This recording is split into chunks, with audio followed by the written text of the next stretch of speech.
Luiz Inácio Lula da Silva, que vem destruindo a imagem da Polícia Federal. Destruindo! É só pesquisar com o povo brasileiro. A Polícia Federal não é mais vista como era antigamente. Por quê? Porque fica perseguindo padre, cabeleireira. E o PCC, Comando Vermelho, acabou. Os deputados de esquerda podem tudo. Podem roubar, podem até ser pegos com dinheiro na cueca. Por que a Polícia Federal indiciou um padre, por tentativa de golpe? Porque, além de muitas leis serem frouxas, a justiça tem sido frouxa com bandidos. O policial tá lá fazendo compra, vê o ladrão, tudo espalhafatoso, escorregando, dá 11 tirinhos nele e é responsabilidade e afastado. Vai acabar a polícia no Brasil de vocês afastar a gente. E a partir do momento que a gente assume isso e fala, é verdade, a gente está aqui com uma política desarmamentista. Ministro, estou deputado federal, mas sou agente da Polícia Federal com muito orgulho. Eu sou da época onde a Polícia Federal não perseguia ninguém. A Polícia Federal hoje, ela não é mais uma polícia de Estado. A Polícia Federal a qual eu pertenci não era de direita, não era de esquerda, não era de centro. A Polícia Federal sempre nos fez acreditar que a lei era para todos. Mas, infelizmente, hoje, nós não vivemos essa realidade no Brasil por conta da cúpula da Polícia Federal e de meia dúzia de delegados. Eu não sei mais quem é o chefe da Polícia Federal, se é o ministro da Justiça ou o ministro Alexandre de Moraes. Eu gostaria de tirar essa dúvida com Vossa Excelência. Ministro, o senhor disse que está inconformado com as convocações. É só a cúpula da Polícia Federal parar de perseguir idosas, cabeleireiras, manicures, padres, parlamentares de direito como o deputado Marcel Van Hatten, eu, Cabo Gilberto e tantos outros. Parar de perseguir menores de idade, como a Mariana, filha do jornalista Oswaldo Estáquio. Nós não vivemos mais numa harmonia entre poderes, que Vossa Excelência disse, nós não vivemos. Uma única pessoa, o ministro Alexandre de Moraes, manda e desmanda no nosso país. Os deputados do PT, o senhor falou do artigo 53, os deputados do PT sempre xingaram, ofenderam o presidente Jair Bolsonaro. E era considerado imunidade parlamentar. Quando hoje nós temos deputados de direita aqui levantando a sua voz, não é mais imunidade parlamentar. O que eu vejo? Como policial, os deputados de esquerda podem tudo. Podem roubar, podem até ser pegos com dinheiro na cueca. E são liberados. Agora é crime criticar um delegado da Polícia Federal. Temos que responder um inquérito policial. Então a gente não vive mais naquela Polícia Federal que eu vivia. E prova para o senhor. Poste nas suas redes sociais hoje uma foto da Polícia Federal e todos vocês, para vocês verem as críticas que a população faz. Os familiares de policiais federais questionando os policiais federais por que a Polícia Federal está se tornando uma polícia de governo. Está aqui, ó, uma publicação da Revista Oeste. Delegados da Polícia Federal criticam o governo Lula por cortes no orçamento. Leia os comentários. Acho justo, afinal, o serviço virou muito mais leve. A Polícia Federal mudou de prender bandidos e organizações criminosas para perseguir idosas, trabalhadores, cabeleireiros, parlamentares. Outro, PF ou PX? Polícia Federal ou Polícia do Xandão? E assim vai. Essa é a Polícia Federal de hoje, que indicia um padre por tentativa de golpe. Que golpe? Orando o Pai Nosso com crucifixo. Eu gostaria de saber por que a Polícia Federal indiciou um padre por tentativa de golpe, com crucifixo. Como um padre vai dar um golpe de Estado? Então essa é a Polícia Federal de hoje. E eu gostaria aqui de ir para minhas perguntas. A Polícia Federal fez uma busca e apreensão na casa do jornalista Oswaldo Estáquio para apreender um passaporte. E tinha uma menor de idade, de 16 anos, a Mariana, que teve revista íntima. Mas no Supremo Tribunal Federal, STF forma maioria para proibir revista íntima em presídio. Ou seja, revista íntima em presídio não vai poder. Mas revistar uma menina menor de idade, uma criança de 16 anos, pode. Gostaria de perguntar ao ministro se o senhor acha, dentro da Constituição, da legalidade, você fazer uma revista íntima para apreender um passaporte numa menor de idade chamada Mariana, filha do jornalista Oswaldo Estáquio. Minha segunda pergunta é sobre o inquérito contra o deputado Marcel Van Hatten, de delegados que não comunicaram o Conselho de Ética, não comunicaram o presidente da Câmara, já que a acusação é que o deputado tinha extrapolado a sua fala, não houve comunicação ao Conselho de Ética, nem ao presidente da Câmara, e abriram um inquérito policial. Me parece que é uma forma de tentar intimidar o deputado Marcel Van Hatten e o deputado Cabo Gilberto. Essa é a minha segunda pergunta. Minha terceira pergunta, já estou terminando. Sérgio Cabral foi condenado a 430 anos de prisão. Foi solto e pode concorrer, diz que quer ser deputado federal. José Disseu, condenado a mais de 23 anos de prisão, foi solto, hoje pode concorrer a deputado federal. O diretor da Polícia Federal, Andrei Rodrigues, numa entrevista disse que o policial federal, ele quer enviar uma PEC e o policial federal não pode ter o direito de se candidatar. O policial federal tem que fazer política da porta para fora. Se quem rouba, a maioria dos policiais federais discordam do que vem acontecendo com a Polícia Federal. A maioria. Conclua, deputado. É uma cúpula ligada a Dilma Rousseff, Luiz Inácio Lula da Silva, que vem destruindo a imagem da Polícia Federal. Destruindo. É só pesquisar com o povo brasileiro. A Polícia Federal não é mais vista como era antigamente. Por quê? Porque fica perseguindo padre, cabeleireira.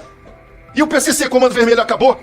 Então, assim, minha indignação com o que vem acontecendo com a Polícia Federal, de certos delegados perseguirem parlamentares de direita, mas esquecerem do crime organizado. E volto a dizer, os deputados do PT podem tudo, inclusive andar com dinheiro na cueca. Eu sou oriundo da Polícia Militar e, com todo respeito pela Polícia Federal, Polícia Rodoviária Federal, quem me conhece sabe que eu sou admirador, apoiador dessas instituições. Tenho feito, inclusive entregamos viaturas para a PRF lá no Paraná. Eu sou apoiador das guardas municipais, de todas as forças de segurança e operadores de segurança. Mas sou oriundo da PM e acho que até pelo tamanho do seu efetivo, pelas condições de estar em todos os lugares, em todos os municípios, ou praticamente em todos os municípios, ela faz a linha de frente, o primeiro combate contra a criminalidade. Que é aquele bandido que entra na casa para roubar, que assalta o cidadão, que trafica drogas na ponta da vila, vendendo pequenas pedras, aonde que leva o viciado a cometer furtos e roubos, e inclusive homicídios. Então, eu fico muito preocupado quando eu ouço falar, então por isso queria ouvir do senhor, que essa PEC, ou o governo tem alguma ideia de mexer com emprego de arma de fogo. Tá aqui, isso aqui foi coisa do G1 que teve acesso, suposto acesso a uma minuta. Gerenciamento de crise, busca pessoal e domiciliar, isso aqui é importantíssimo. Uso de algemas, eu sei que tem uma normativa, mas eu falo pro senhor, ministro, isso eu falo sem medo de errar e de cometer crimes. Eu trabalhei nas rodovias e vou falar pro senhor, sargento comandante de equipe. Quem decide quem é algemado, a hora que é algemado, quando eu trabalhava na rua, era eu e mais ninguém. E os policiais ali que tinham o poder também de decidir. Porque era a nossa vida que estava em risco e das pessoas que estavam circulando por ali. Não é o STF que está lá, olhando um menor virado no satanás, virado no cão, reagindo com um policial, um adulto, né, surtado, querendo matar todo mundo. Então eu meti a algema mesmo.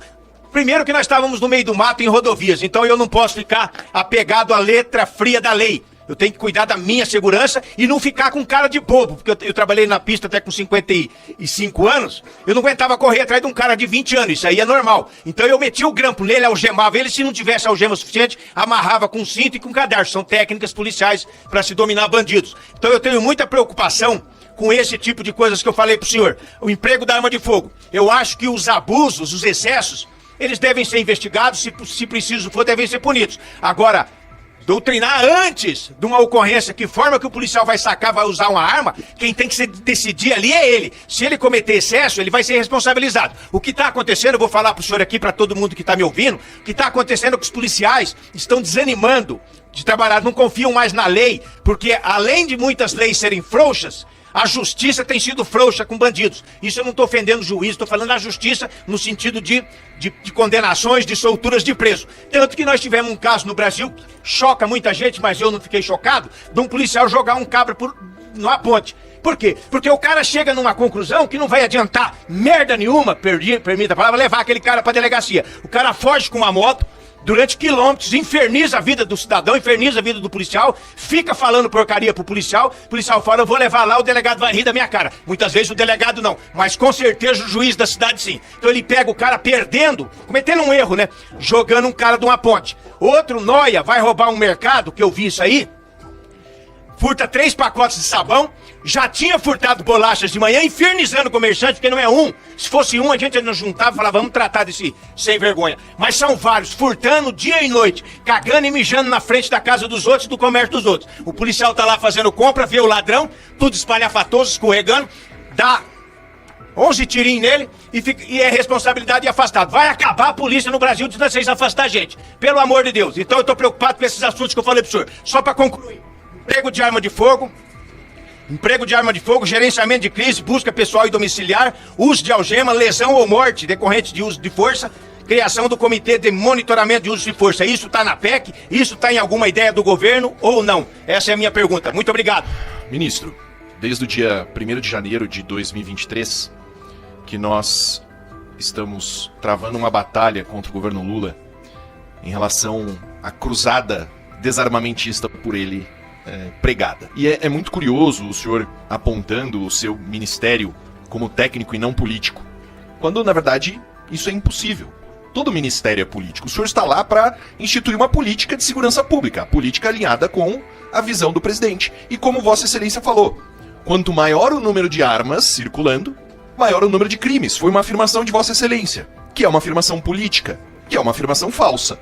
Ela contraria uma lei básica da matemática. Eu vou revelar aqui para os senhores. Nos Estados Unidos existem em torno de 400 milhões de armas. 400 milhões de armas. E eles têm 22 mil homicídios ano. No Brasil, temos 3 milhões de armas. Mais ou menos. E são 40 mil homicídios. Então, para mim, essa matemática tá bem tranquila. Essa é a diferença entre realidade e política. A realidade é, o cidadão de bem ele deve ter acesso à arma de fogo para proteger a família dele, a vida dele. E o criminoso não deve ter acesso à arma de fogo. Essa é a realidade. Mas a política do governo Lula é o reverso. A política do governo Lula é: o cidadão não deve ter acesso à arma de fogo, e ele promove essa política por intermédio da Polícia Federal, inventando o requisito de efetiva necessidade, que é um requisito político.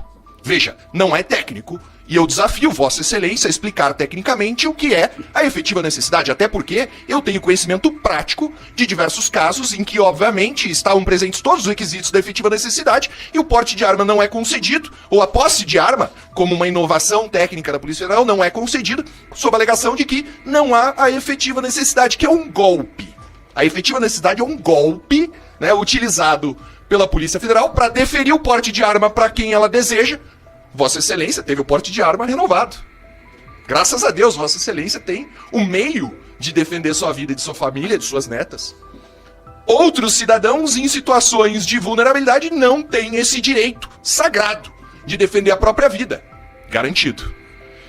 Então, eu faço essa observação e essa questão técnica para deixar claro que não há nesse ministério técnica. O que há é política. E a partir do momento que a gente assume isso e fala, é verdade, a gente está aqui com uma política desarmamentista, a gente está se aterrando na realidade e podemos ter um debate mais próprio. Por exemplo, a portaria que permite que policiais militares comprem armas de fogo particulares foi editada em maio de 2024. Então, janeiro de 2023 é suspenso esse direito. Maio de 2024 é retomado. A portaria que permite que policiais civis, policiais penais, GCMs, policiais federais, que eles possam comprar uma arma para defesa, foi editada em novembro de 2024. Novembro. E ainda ela vem com outra inovação que eu queria entender qual é a técnica por trás, que é: o PM pode comprar 4 armas e o policial civil pode 2. Tá aí, coronel. O senhor pode mais do que eu nesse ponto. Sem pé em cabeça. Não tem motivo técnico nenhum. Como não tem motivo? O Paulão deixou claro, não tem motivo para proibir a presença de um clube de ação bem significativa, né, com o objetivo de fechar 95% dos clubes do Brasil. Senhor ministro, Vossa Excelência mencionou que eu admito que os clubes funcionem das 18. Meu tempo de liderança, por gentileza, presidente. Deputado, eu já avisei, Vossa Excelência é autor do requerimento. E também tem o tempo de liderança. Não, mas agora nesse momento eu não faço cabe. questão, presidente. Mas eu vou indeferir. O senhor vai indeferir meu tempo? Isso não é regimental, presidente. É regimental. É regimental? Nós estamos gentileza, falando assessoria... como momentos não podem agregar. Eu peço desculpa, mas é o que diz o regimento. Concedo a palavra ao deputado. O senhor vai cortar a minha fala. Seu tempo. Não, acabou meu tempo, mas não acabou minha fala. Eu peço então ao senhor que me Vossa Excelência, mais conceda. 1 minuto. Obrigado, presidente. O senhor mencionou que, então, eu, Paulo Guilins, teria dito em reunião com Vossa Excelência que seria possível o funcionamento dos clubes das 18, a partir das 18 horas durante a semana e de tempo livre durante os finais de semana. Eu queria só deixar bem claro, senhor ministro, que esse é um requisito imposto pelo governo Lula em troca do fechamento absoluto. E é óbvio, ministro, que antes do fechamento absoluto de 95% dos clubes, nós aceitamos o funcionamento a partir das 18 horas durante a semana. Deixando claro que é sim uma política desarmamentista. Pelo menos a gente tem que ter a coragem de falar a verdade, né? Já que somos todos homens adultos aqui.